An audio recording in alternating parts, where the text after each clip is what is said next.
finally, we're talking about sports news, guys. Sports is back, baby! And it's bigger and more drugged up than ever.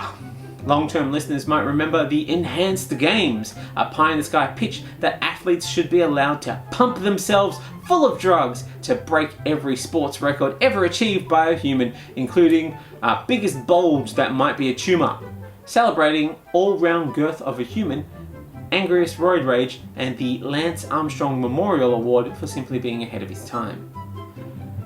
But the Enhanced Games might just become a reality this year after billionaire Peter Thiel is backing the Enhanced Games.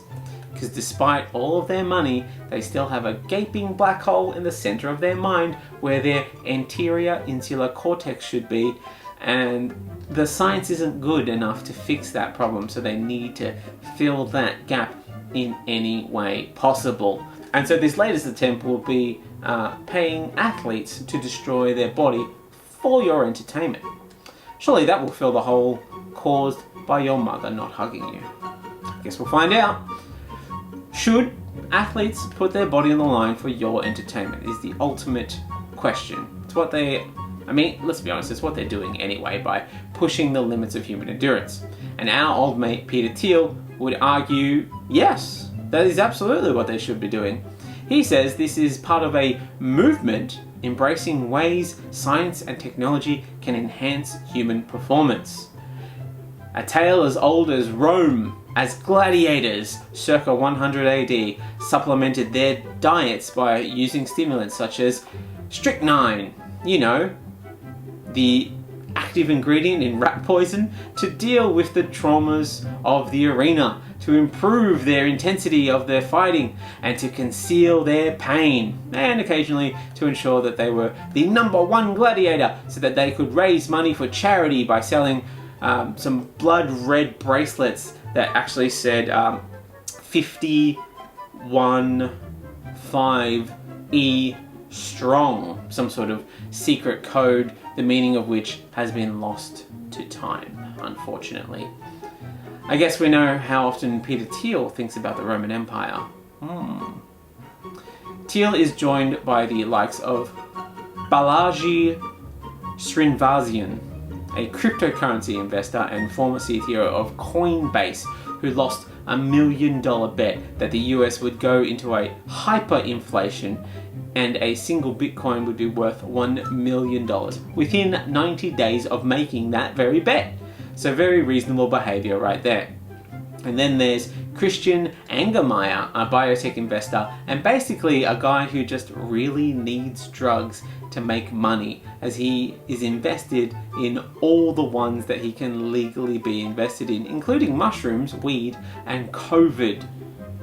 He says that the games will undoubtedly inspire the public's imagination. They have to phrase it like this, otherwise the horrible truth will be on the surface and we can't have that. That's why they had to call it the Enhanced Games and not the, well, let's see what happens games.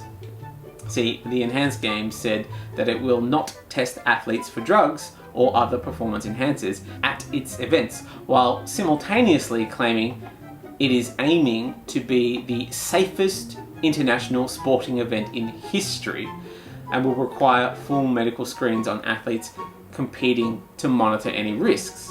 Well, surely the full medical screenings will show which drugs that they have been taking. My understanding of these things, based on certain workplaces that I've been at, is that these things will show up in a medical screening.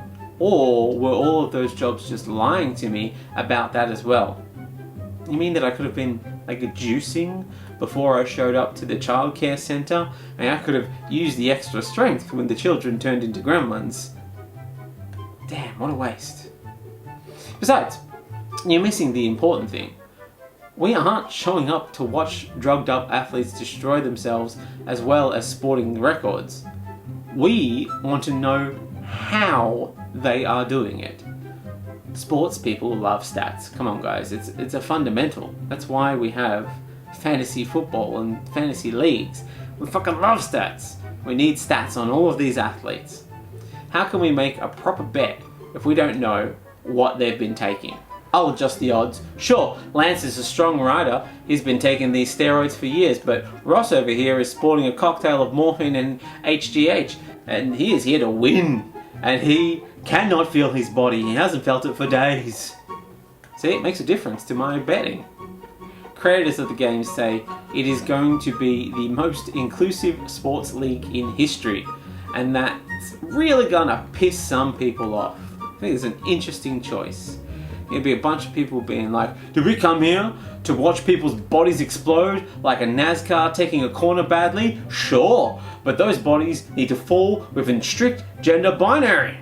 They say all adults will be welcome to apply to compete at the games regardless of whether they're natural, adaptive, or enhanced, an amateur or a former Olympian. And honestly, I didn't think I'd be here advocating for the banning of certain athletes. But we are only here for one thing, guys. The drugs, baby, the drugs. It's all about the drugs.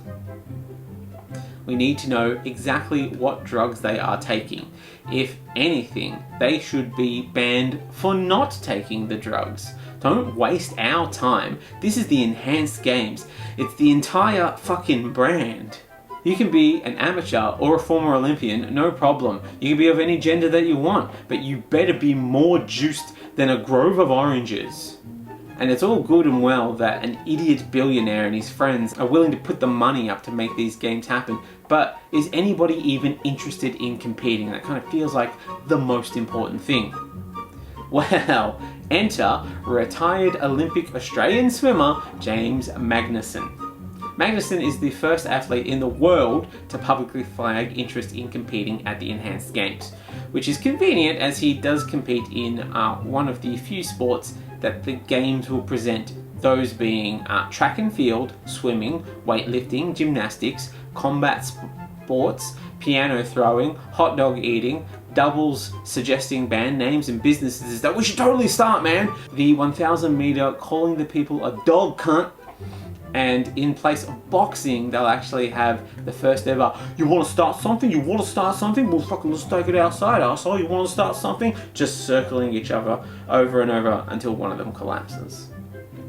But why would any athlete put their body through this? See, turns out the games are being organised by Melbourne-born, London-based businessman and friend of Peter Youngblood will stop me from dying Teal, Aaron D'Souza, who has made some pretty big promises to the athletes, saying that we will write James Magnussen a US $1 million check for breaking the 50-meter freestyle world record at the Enhanced Games. Continuing, there will be multiple $1 million prizes at the first Enhanced Games. The first enhanced athlete to publicly break Usain Bolt's 100-meter world record will also get at least $1 million US. $1 million, I mean, I put my body on the line for less. I even broke my body and I still didn't make $1 million. I worked on Magnussen, who said if they put up $1 million for the 50-meter freestyle world record, I will come on board as their first athlete. I'll juice to the gills and I'll break it in 6 months. What else do you have to say, Magnussen? We've gone from Test cricket to T20. We've gone from PGA to Live Golf. We've got Ronaldo playing in the Saudi League in soccer.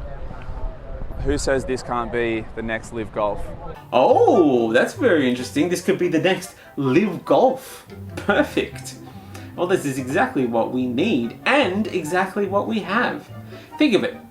So this has become a bastardized version of a popular sporting event corrupted by billionaires to push the twisted agenda of those who don't care about the health and well-being of those who make the game possible, but boy, are they offering up a whole lot of blood money.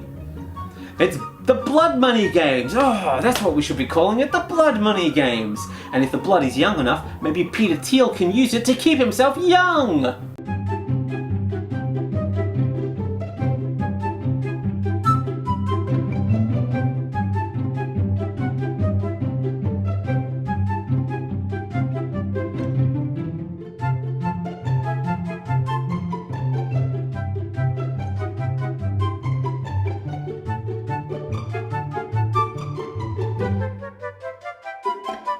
Bye.